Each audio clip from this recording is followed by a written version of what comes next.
First designs for Trump's border wall with Mexico are unveiled. One potential bidder on President Donald Trump's border wall with Mexico wanted to know if authorities would rush to help if workers came under hostile attack. Another asked if employees can carry firearms in states with strict gun control laws and if the government would indemnify them for using deadly force. With bids due Tuesday on the first design contracts, interested companies are preparing for the worst if they get the potentially lucrative job. A U.S. official with knowledge of the plans who spoke on condition of anonymity because the details haven't been made public said 4 to 10 bidders are expected to be chosen to build prototypes.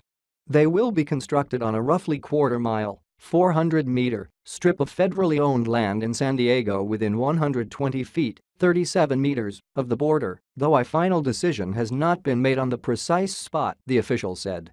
The government anticipates spending $200,000 to $500,000 on each prototype.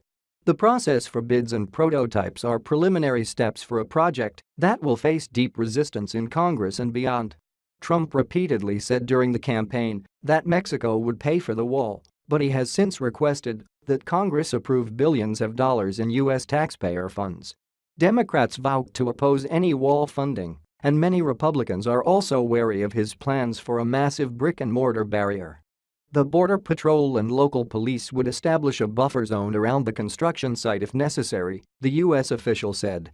The San Diego Police and Sheriff's Department said Monday they will respect constitutional rights to free speech and assembly for any peaceful, law-abiding protesters.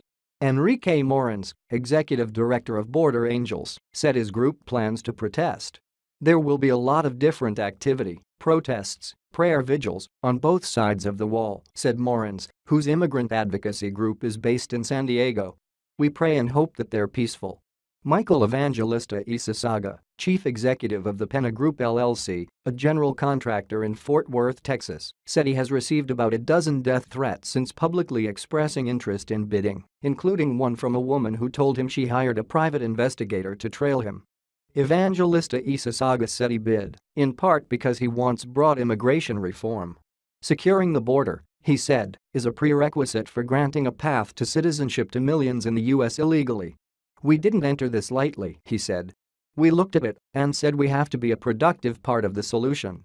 Building a wall on the Mexican border was a cornerstone of Trump's presidential campaign and a flashpoint for his detractors.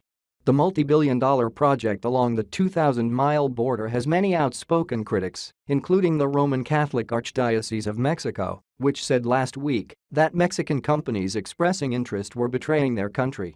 U.S. Customs and Border Protection said in a statement that it would pick multiple contractors to build prototypes by around June 1 and will name only the winning bidders. The agency said last month that the prototypes should be about 30 feet, 9 meters, long and 18 to 30 feet, 5.5 to 9 meters, high. The winning bidders must submit a security plan with details including fallback positions, evacuation routines and methods, muster area, medical staff members' availability, number of security personnel, qualifications, years of experience, etc. in the event of a hostile attack, according to the solicitation. A chain-link fence with barbed wire around the construction site is required. The agency said it won't provide security. Bidders are also asked to demonstrate experience executing high-profile, high-visibility and politically contentious projects.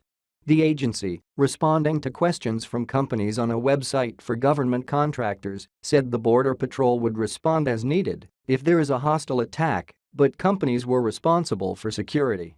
The government won't allow waivers from state gun laws or indemnify companies whose workers use deadly force.